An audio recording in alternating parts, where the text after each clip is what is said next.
നമസ്തേ. ഇപ്പൊ ബ്ലോക്ക് 5 നമ്മൾ ചില അലങ്കാരങ്ങളെയാണ്, സാദൃശ്യമൂലകങ്ങളായിട്ടുള്ള ചില അലങ്കാര, ഉപമ, ഉത്പ്രേക്ഷ മുതലായ അലങ്കാരങ്ങളെ കുറിച്ചാണ് ഡിസ്കസ് ചെയ്തത്. അതെല്ലാം മനസ്സിലായിട്ടുണ്ടെന്ന് വിശ്വസിക്കുന്നു. ഇനി മൂന്നാമത്തെ യൂണിറ്റില് ദീപകം എന്ന അലങ്കാരമാണ് പറയുന്നത്. ദീപകം, ഇതിനും സാദൃശ്യം തന്നെയാണ് പ്രധാനമായിട്ടും അടിസ്ഥാനമായിട്ട് വരുന്നത്. ദീപകാലങ്കാരം.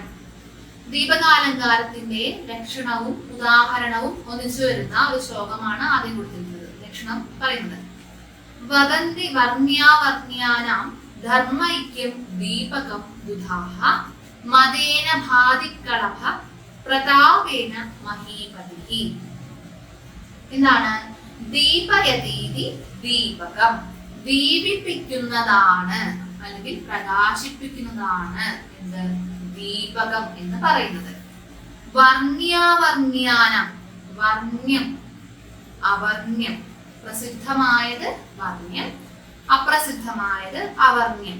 പ്രസ്തുത അപ്രസ്തുതാനാം ധർമ്മൈക്യം, അതായത് ഉപമാന ഉപമേയങ്ങളുടെ ധർമ്മൈക്യത്തെയാണ് ദീപകം എന്ന് പറയുന്നത്. രണ്ട് വസ്തുക്കളായിരിക്കും, പക്ഷെ അവയ്ക്ക് എന്തായിരിക്കും? അവയുടെ ധർമ്മങ്ങളിൽ, അവയുടെ സ്വഭാവങ്ങളിൽ ഐക്യം, തുല്യത ഉണ്ടായിരിക്കും. അങ്ങനെയുള്ളവയെ വർണ്ണിക്കുന്നതിനെയാണ് ദീപകാലങ്കാരം എന്ന് പറയുന്നത്. മദേന ഭാതി കളഭഃ പ്രതാപേന മഹീപതി എന്നതാണ് ഉദാഹരണം. കളഭഃ എന്ന് പറഞ്ഞാൽ എന്താണ്? ആനക്കുട്ടി. ആനക്കുട്ടി എന്തുകൊണ്ടാണ് ശോഭിക്കുന്നത്? ആനക്കുട്ടി അതിന്റെ മദം കൊണ്ട് ശോഭിക്കുന്നു. രാജാവ് അദ്ദേഹത്തിന്റെ പ്രതാപം കൊണ്ട് ശോഭിക്കുന്നു. ഇവിടെ ഉപമേയമായിട്ടുള്ള രാജാവും ഉപമാനമായിട്ടുള്ള ആനക്കുട്ടി, പ്രസിദ്ധമായിട്ടുള്ള ഒന്നാണ് ആനക്കുട്ടിയും എന്താണ്? ശോഭിക്കുന്നു എന്ന ഒറ്റ ധർമ്മത്തിലാണ് അന്വയിക്കുന്നത്. അതുകൊണ്ട് തന്നെ ഇവിടെ എന്താണ്? ദീപകാലങ്കാരമാണ്. രണ്ടുപേരുടെയും ധർമ്മം എന്താണ്? ശോഭിക്കുന്നു എന്നതാണ്. അപ്പോ ശോഭിക്കുക എന്ന ഒറ്റ ധർമ്മത്തിലേക്ക് വർണ്യത്തെയും അവർണ്യത്തെയും കൊണ്ടുവരുന്നത് കൊണ്ട് ഇവിടെ എന്താണ്? ദീപകാലങ്കാരമാണ് വരുന്നത്. ഇനി ഇവിടെ ഉദ്ദേശിക്കുന്നത് ഒരു വീടിന് ശോഭ നൽകുവാൻ വേണ്ടി, വീട്ടിൽ വെളിച്ചം, പ്രകാശം വരുവാൻ വേണ്ടി ദീപം ജ്വലിപ്പിക്കുമ്പോൾ ആ ദീപം എങ്ങനെയാണോ മുന്നിലുള്ള വഴിയിലൂടെ പ്രകാശിക്കുന്നത്, മുന്നിലുള്ള വഴികളെ പ്രകാശിപ്പിക്കുന്നത്, അതുപോലെയാണ് ശോഭിക്കുന്നു എന്ന ഒറ്റ ക്രിയാപദം കൊണ്ട് മറ്റൊരാളുടെ ധർമ്മത്തെയും കൂടി അന്വയിപ്പിക്കുന്നത്. അപ്പൊ ഇവിടെ ധർമ്മത്തിന് ഐക്യം വന്നിരിക്കുന്നത് അതെന്താണ്? ദീപകാലങ്കാരമാണ്. വർണ്യമായിട്ടുള്ള രാജാവിനും അവർണ്യമായിട്ടുള്ള ആനക്കുട്ടിയും ശോഭിക്കുക എന്ന ഒരേ ധർമ്മത്തില് അന്വയിപ്പിക്കുന്നു. ഇനി ദീപകത്തിന്റെ മറ്റൊരു ഉദാഹരണം കൊടുത്തിട്ടുണ്ട്. മണി ശാണോലീഢ സമര വിജയീ ഹേതിദളിത മദക്ഷീണോ നാഗ ശരതി സരിതാശ്യാനപുരിന കലാശേഷശ്ചന്ദ്ര സുരതമൃതിത ബാലവനിത തനിന്നാ ശോഭന്തേ ഗളിത വിഭവാശ്ച അർത്ഥിഷു നൃപാഃ.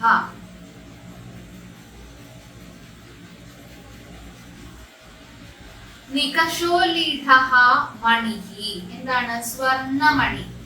ചാണക്കല്ലിൽ ഉരച്ച രത്നം. ഈ കല്ലുകളിൽ ഉരച്ചിട്ടാണ് രത്നത്തിന്റെ ശോഭ വർദ്ധിപ്പിക്കുന്നത്.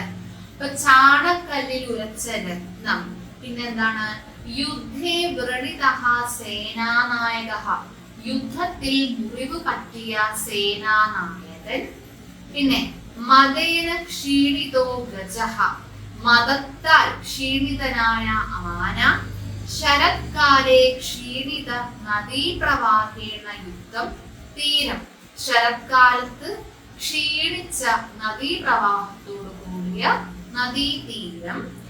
ഏകകലാവശേഷഃ ചന്ദ്രഃ,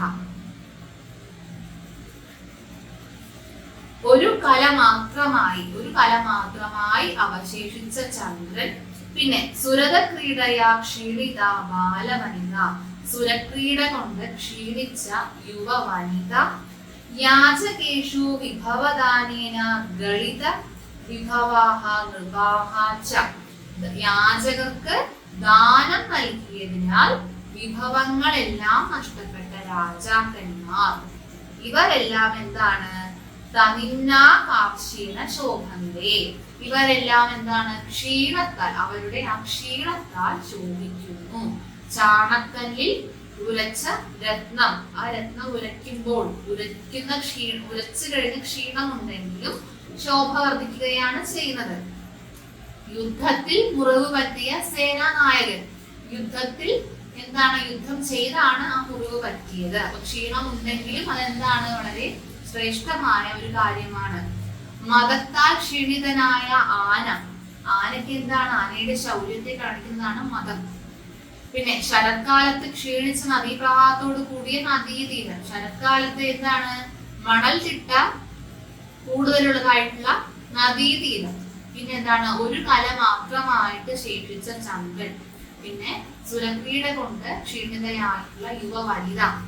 പിന്നെ യാചകർക്ക് ദാനം നൽകി എല്ലാം നഷ്ടപ്പെട്ട രാജാവ്. ഇവരെല്ലാം അവരുടെ ആ ക്ഷീണം കൊണ്ടാണ് ശോഭിക്കുന്നത്.